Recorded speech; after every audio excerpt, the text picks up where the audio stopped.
लोकसभा चुनाव का चौथा चरण और चौथे चरण के साथ मध्य प्रदेश में चुनाव खत्म, लेकिन अभी 3 चरणों के चुनाव देश भर में बाकी हैं। सभी दिग्गज नेताओं के साथ साथ मध्य प्रदेश के सीएम मोहन यादव भी चुनाव प्रचार में जुटे हुए हैं। अब तक मोहन यादव उत्तर प्रदेश में प्रचार कर रहे थे और मोहन यादव यूपी समेत देश के कई राज्यों में पार्टी के लिए जनसभा और रोड शो कर चुके हैं। अभी भी अब आज सीएम उत्तर प्रदेश जाएंगे, यहां वे रोड शो कर चुनावी सभा को संबोधित करेंगे।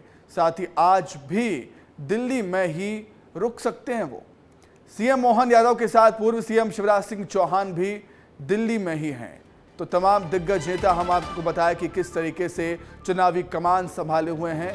मुख्यमंत्री डॉक्टर मोहन यादव लगातार यूपी के दौरे पर रहेंगे और भी कई दौरे वो कर सकते हैं, दिल्ली में ही रुक सकते हैं।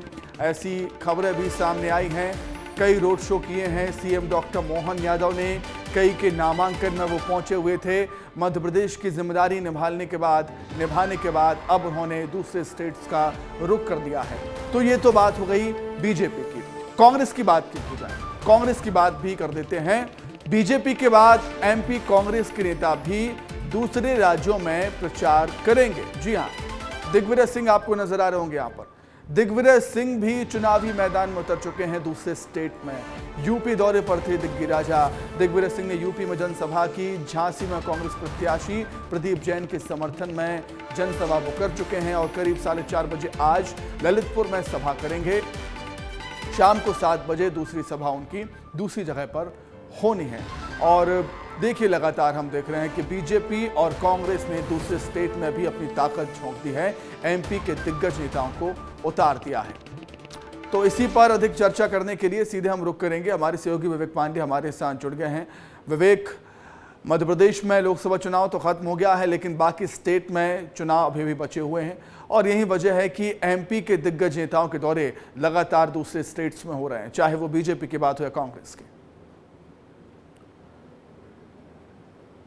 बिल्कुल सही सुमित, आपने बात कही कि 13 मई को मध्य प्रदेश में चुनाव हुए और मध्य प्रदेश में लगातार नेताओं के दौरे हो रहे थे और जैसे ही चुनाव खत्म हुए तो मुख्यमंत्री मोहन यादव भी हरियाणा, दिल्ली और आसपास उत्तर प्रदेश के क्षेत्रों में गए। खास बात यह है कि जाति समीकरण को ध्यान में रखा बेहद ज़रूरी बीजेपी ने समझा है और खासतौर पर दिल्ली हो, हरियाणा के रेवड़ी वाला ये जो क्षेत्र है, यहाँ पे ओबीसी वोटर्स काफ़ी ज़्यादा है और ठीक इसी लिहाज से मोहन यादव की यहाँ पे जिम्मेदारी तय की है और वो बतौर स्टार प्रचारक वहाँ जाके कैंपेन कर रहे हैं और बीजेपी के पक्ष पे वोट की अपील कर रहे हैं। और ठीक इसी तरीके से दिग्विजय सिंह खुद का चुनाव लड़ा, उसके बाद फिर मध्य प्रदेश में मालवा निमाड़ के क्षेत्र में दौरे किए। इसके बाद अब जब मध्य प्रदेश में चुनाव सभी सीटों पे हो गए हैं तो दिग्विजय सिंह की ड्यूटी उत्तर प्रदेश में लगा दी गई है। ललितपुर, झांसी के अलावा और जो आसपास की जो सीटें हैं जहाँ पे राजपूत बाहुल्य क्षेत्र है, जहाँ पे उनकी संख्या ज़्यादा है, वहाँ पर दिग्विजय सिंह लगातार दौरे कर रहे हैं। और एक सबसे दिलचस्प बात है, सीधी से कमलेश्वर पटेल ने चुनाव लड़ा। चुनाव लड़ने के बाद जिस दिन से राहुल गांधी का रायबरेली से चुनाव लड़ने का ऐलान हुआ और इसके बाद कमलेश्वर पटेल को वहां ड्यूटी पे भेज दिया गया। इसके साथ साथ बालाघाट से हिना तो कुल मिलाकर रणनीति के तहत सभी समीकरणों को साधते हुए नेताओं के दौरे तय किए जा रहे हैं अलग अलग स्टेट में। बहुत धन्यवाद विवेक, जुड़ने के लिए, तमाम बातचीत के लिए आपका।